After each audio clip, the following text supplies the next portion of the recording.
오늘 함께 묵상할 말씀은 잠언 2장 1절에서 15절 말씀입니다. 오늘의 주제를 먼저 살펴보겠습니다.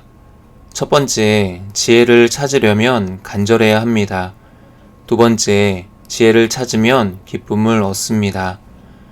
먼저 1절에서 8절 말씀을 통해 지혜를 얻으려면 간절해야 한다라는 것을 살펴보겠습니다. 우리는 어떻게 하면 지혜를 얻을 수 있을까요? 오늘 말씀에서는 지혜를 얻는 방법에 대해 이렇게 말합니다. 내 아들아, 내가 주님을 경외하는 길을 깨닫게 되고 하나님을 아는 지식을 얻으려면 이와 같이 해야 한다. 첫째, 내 말을 받아들이고 내 명령을 마음속 깊이 간직해야 한다.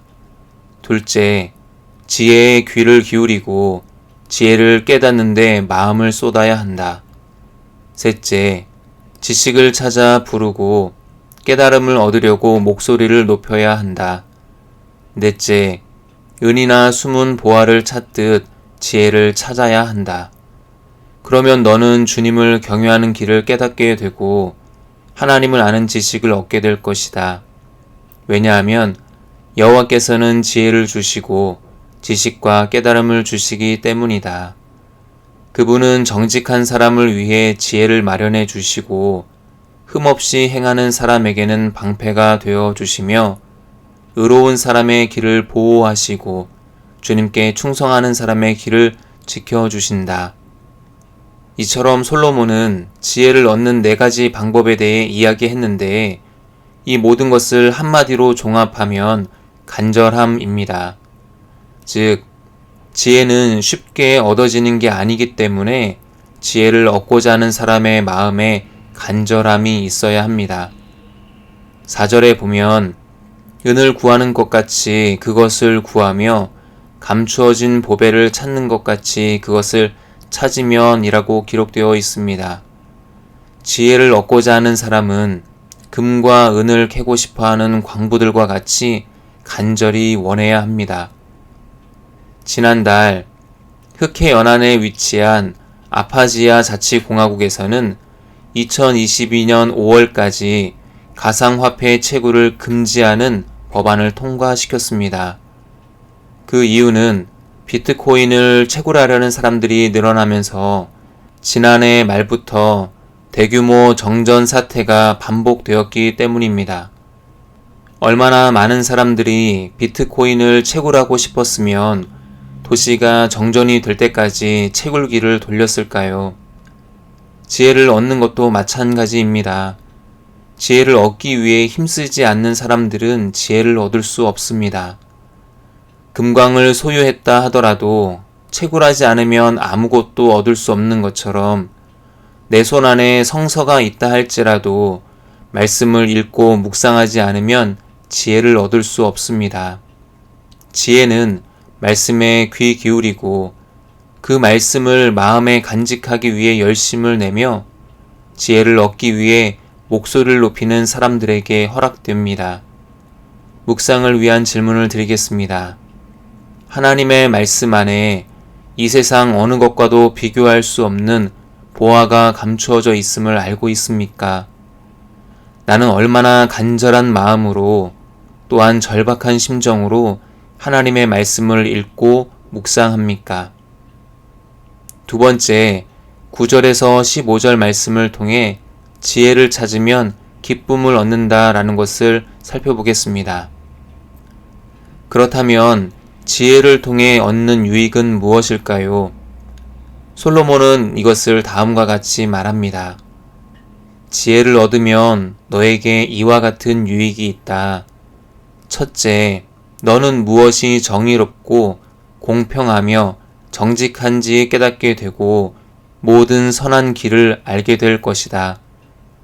둘째, 지혜가 내 마음속에 들어가고 지식이 내 영혼을 즐겁게 할 것이다. 셋째, 분별력이 너를 보호하고 깨달음이 너를 지켜줄 것이다. 넷째, 지혜가 악한 사람의 길에서 너를 구원하고 겉과 속이 다르게 말하는 자들에게서 너를 건질 것이다.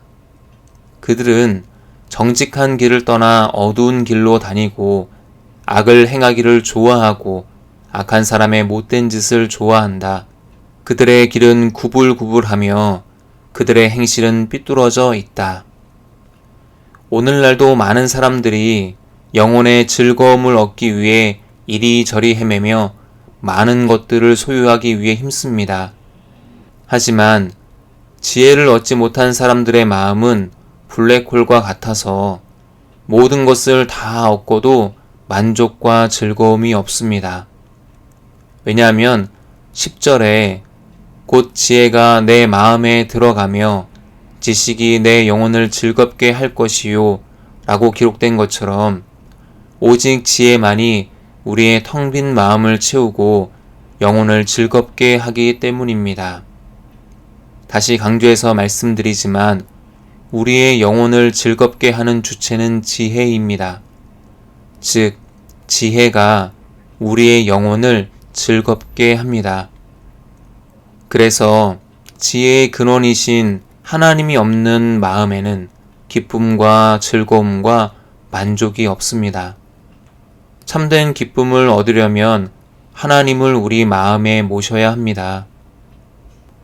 요한복음 15장 11절 말씀에 보면 예수님께서 제자들에게 이렇게 말씀하십니다.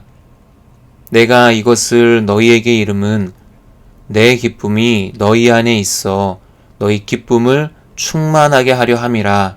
이렇게 말씀하고 있습니다. 이 말씀을 새번역 성경에서는 이렇게 표현하고 있습니다. 내가 이 말을 한 것은 내 기쁨을 같이 나누어 너희 마음에 기쁨이 넘치게 하려는 것이다. 라고 말씀하고 있습니다. 이처럼 하나님께서는 우리의 마음을 기쁨으로 충만케 하십니다. 따라서 지혜의 근원이신 하나님을 가까이 하고 그분이 우리의 마음에 찾아오시길 소리 높여 부르며 그분과의 친밀한 사귐을 사모해야 합니다. 묵상을 위한 질문을 드리겠습니다. 혹시 사는 게 즐겁지 않거나 인생에 즐거움이 없으십니까? 그렇다면 하나님 한 분으로 만족하는 법을 배워가시기 바랍니다. 이제 오늘의 주제를 다시 살펴보고 말씀을 마무리하려고 합니다. 오늘 우리는 지혜를 찾으려면 간절해야 하고 또한 지혜를 찾는 사람들은 기쁨을 얻는다라는 것을 살펴봤습니다. 우리의 마음 가운데 하나님을 찾는 그 간절함이 있고 동시에 하나님을 찾음으로 말미암는 큰 기쁨이 우리 안에 가득하게 되어지기를 주님의 이름으로 축원드리겠습니다. 감사합니다.